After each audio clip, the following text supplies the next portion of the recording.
Bem-vindos ao canal, meu nome é Aloísio e hoje eu vou falar sobre o livro O Salário do Medo, de Georges Arnaud.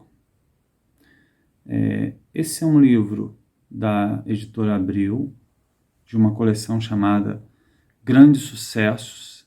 Esse é um livro que era vendido bem barato, já há muito tempo ele era vendido bem barato, era um livro dessas edições populares vendidas em bancas de jornal.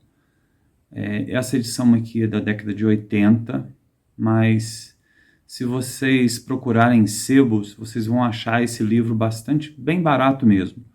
Então, assim, há uma facilidade, porque ele é um livro barato, ele é um livro pequeno. A gente tem aqui 186 páginas de leitura, então, assim, não é difícil de ler, é fácil de ler pelo tamanho, dá para ler num final de semana tranquilo. Alguns leitores eu acredito que leiam até em um dia. É um livro, é uma história boa, é a primeira obra desse autor. Ela tem traços autobiográficos aqui, alguns traços autobiográficos, e essa obra, para mim, é a melhor obra dele. E é surpreendente que, às vezes, a gente imagina que para encontrar uma boa leitura custa caro e a gente precisa de procurar edições melhores, mais bem acabadas. Mas não é o caso, é uma edição simples, mas não é também o pior papel nem o pior material. Mas é simples, é bem simples. Foi lançada com uma proposta de ter um preço popular e hoje está mais barato do que o frete dela nos sebos virtuais. Eu tive cuidado de verificar. Bem, esse Salário do Medo trata de uns aventureiros europeus, principalmente, meio perdidos na América Central. Eles estão meio perdidos, estão sem condições de retornar à vida que tinham. São pessoas, são proscritos. Alguns cometeram crimes, têm um passado complicado, perseguições políticas, e eles estão tentando retomar a vida, mas para isso eles precisam de dinheiro, mas eles não conseguem ganhar dinheiro e não conseguem sair dessa situação na qual eles se encontram. Nesse meio tempo, acontece um acidente num poço de petróleo. Esse acidente provoca um incêndio gigantesco e é preciso que se leve uma quantidade de explosivos até esse poço para usar esse explosivo de maneira que essa explosão possa apagar o poço de petróleo. Bem, para levar esses explosivos é preciso que se conduza caminhões por uma estrada bastante complicada, uma estrada ruim, um morro, um morro muito íngreme em algum aspecto, e é preciso ir devagar, e é preciso ter cuidado, porque se sacolejar muito, os explosivos vão levar tudo pelos ares, e não apenas os solavancos, mas o próprio calor. Por isso eles têm que sair à noite, porque o próprio calor do sol, o sol dos trópicos, pode fazer com que esses explosivos sejam detonados. Então, assim, aí esses aventureiros vão concorrer para levar esses explosivos até o poço. Há uma paga muito boa.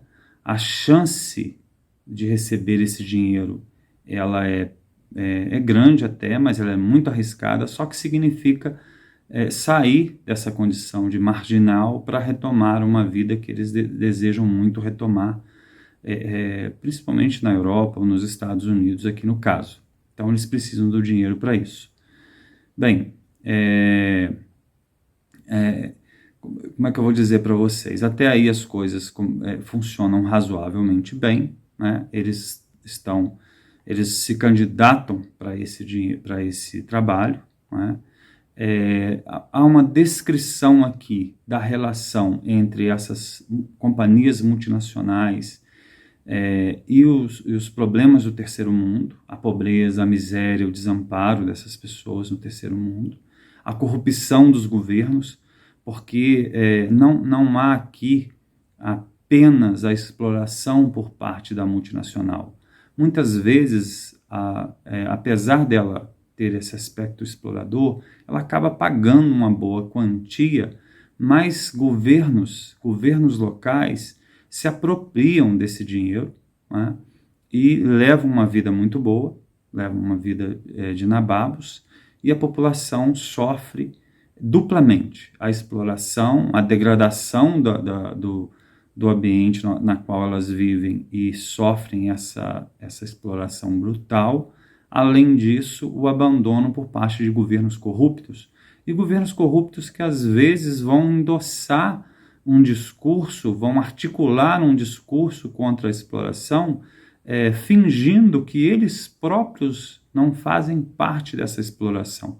Tá? Eles são coniventes, eles são cúmplices, e eu vejo até como piores, porque eles são nativos, eles são compatriotas, eles são parte dessa gente explorada. E aí a gente tem detalhes aqui geográficos que fascinam e aterrorizam principalmente os europeus, né, dos trópicos. Esses detalhes são bem realçados: o calor, o sol, enfim, as doenças, tudo que nesse mundo fascina um pouco, mas aterroriza bastante os europeus. Então a gente tem esse quadro, tá? A gente tem esse quadro, e a gente tem um bando de aventureiros, de desgarrados, de proscritos, que vão disputar a chance de dirigir esses caminhões. Né? Bem, a história é essa: eles vão tentar, alguns terão sucesso, outros não. Né? Os dois personagens principais dessa história é o Gerard e o Johnny, né? Um francês e um romeno. Aqui há todo um grupo de forasteiros nessa empreitada. Mas aí a história ela é mais interessante porque ela se torna uma grande metáfora da vida humana. Tá? O quanto a gente está convivendo ao entrar nesse caminhão junto desses explosivos, ela realça o quanto a gente convive lado a lado, dia a dia, a todo momento, com uma senhora de capuz negro, e que a qualquer instante ela pode nos abraçar definitivamente. Então, assim, quando a gente vislumbra essa realidade, quando a gente vislumbra isso, quando a gente tem noção exata disso, isso às vezes nos paralisa, às vezes nos deixa dominados por um companheiro fiel dessa dama de capuz negro, dessa senhora de capuz negro, que é um cão cinza. E esse cão cinza é o medo, e um medo que pode fazer com que a gente deixe de tocar a vida para frente. Um pânico pode assumir o controle quando a gente tem noção exata de que, de fato, de verdade, a gente está sentado sobre essa quantidade de explosivos. Então aqui, assim, para mim, a obra em si é uma grande metáfora da nossa jornada, cheia de desamparo, cheia de desilusão e de esperança ao mesmo tempo, numa terra desolada, devastada de certa forma, né? Mas a gente se esforça, apesar de tudo, para dar sentido a essa vida, para continuar apesar dessa percepção.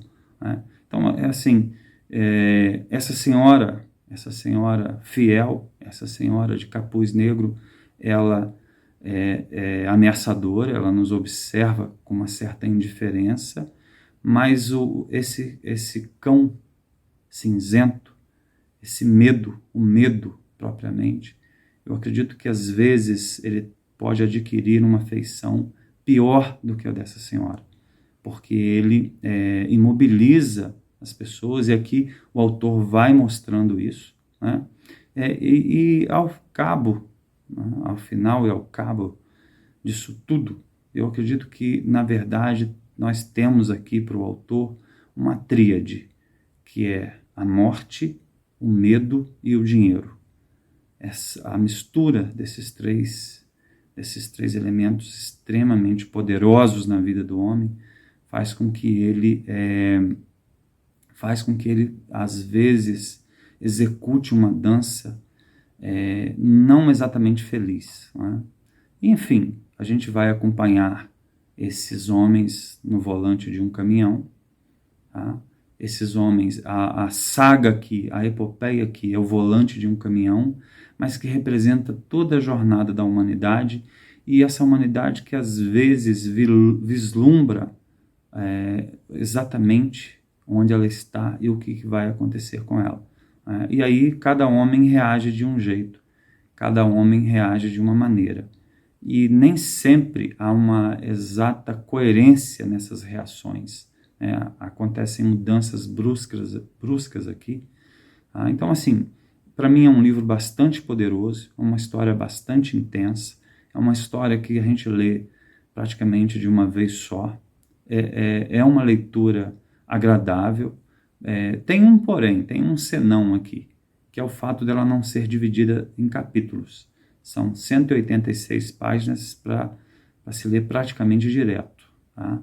Mas, como eu disse, há uma tensão constante, uma tensão poderosa, né, que vai galvanizando a leitura, e é um livro curto. Isso facilita para que a gente possa concluir essa leitura sem sofrer com essa falta de divisão em capítulos. Bem, eu recomendo essa leitura para vocês. É uma leitura diferente, uma leitura interessante, é uma leitura agradável e é um espelho da nossa jornada, né, nessa vida que a gente leva.